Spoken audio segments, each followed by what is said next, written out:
If you sit around this building now, years after Hal has left, and you mention Hal Pennington, you get a smile and you get a reaction that is really can be summed up by what a good man.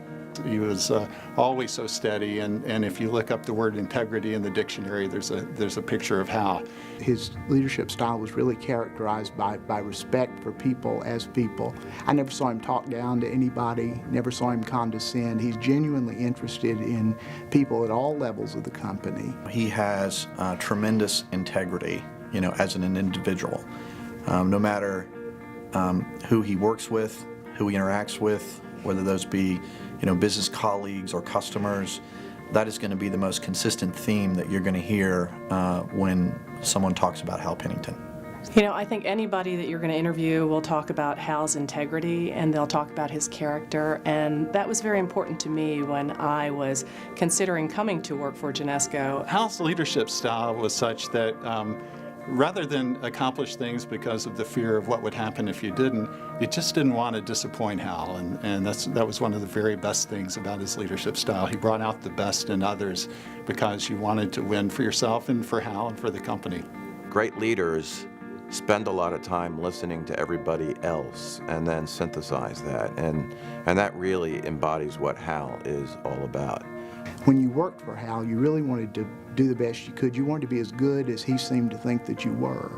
And I think that probably, more than anything else, brought out the best in the management team that worked for him and let him lead us to take the company to heights that it hadn't reached for many years. During the time that Hal was here, the company actually doubled in size, grew from over $500 million during the time he was a CEO to over $1 billion, and we hit that $1 billion mark again. So I think that really characterized the time that Hal was here. Well, Hal believed in giving back, and I think in corporate citizenship, and he had so much great involvement beyond the company also in United Way and the Boy Scouts and the Nashville Symphony and Cheekwood and Junior Achievement and on and on. We just get a lot of joy out of being able to take what we do here and then translate it in some small ways to help the community. We achieved more recognition for our efforts in the community under Hal's leadership than we had for many years, and I think again it was evidence of a genuine commitment on his part and a genuine belief as part of his values that we owed something to the community that we live in. Well, look, Hal's a great member of this Hall of Fame. One of the great things about Hal, in his very quiet way, is the courage that he showed at every stage of his tenure. And I think that's a very important dimension of what you think about when you think about a Hall of Fame profile. He embodies so many of the characteristics that I think that the members embody. Not only did he lead the company, not only did he care about the employees of the company, not only does he care about the community, but he really cares about Nashville. And I think that all of those things come together, and it's unique to come together in one person.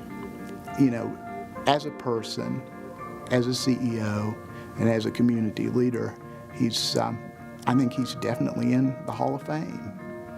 He's been successful no matter what he's touched. And so, for me, when I think about individuals, as candidates for these kinds of awards, Hall of Fame kinds of awards, I think about people who have tenure, who've been with companies for years, who embody, culturally what the company stands for, and then has been successful no matter what it is that he's touched. I felt like Hal cared a lot about people. He cared a lot about us as individuals. I think he had a very happy family life with Peggy and with his 2 daughters, and I have 4 daughters, and Hal always would ask me, how's everything going, how's that? He saw that part of my life was as important as the part of my life that I spent here at the company, and I had always had that feeling he cared about me as a person, and that was a great feeling to have. If we had that kind of relationship in the family, in the company, that we had achieved more than if we were pulling in different directions all the time. So I think it was a very effective approach, and I think there was a genuineness in that approach that worked very well. Yeah, we always felt, pretty much like a family. He did bring that kind of feeling and that kind of stability to the operation. Such great interpersonal skills and so easygoing, and everybody felt so comfortable with him. And people just would come here and stay for a long time. Nobody probably exemplified sticking with something better than Hal did, and it, very much like a family, still to this day. Hal, listen, this is a fantastic honor. I'm so sorry that I can't be there tonight, but of all people, you will clearly appreciate this. I've actually got to go to San Francisco tonight to meet yet with another Levi's president, which has been, 5 in the last 8 years. So I'm sure you know that. You're sure you understand and appreciate it. So, but really, from the bottom of my heart, I sincerely congratulate you for this achievement, because I think there's not another person that I know that I can think of that deserves it more than you.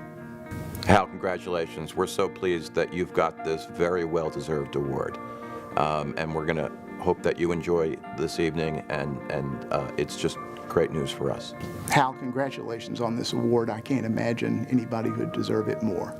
Congratulations, Hal. So glad to be celebrating this with you. Hal, congratulations from all of us at Johnson Murphy and all of us at Genesco. We are so proud and so thankful for all that you have done for us.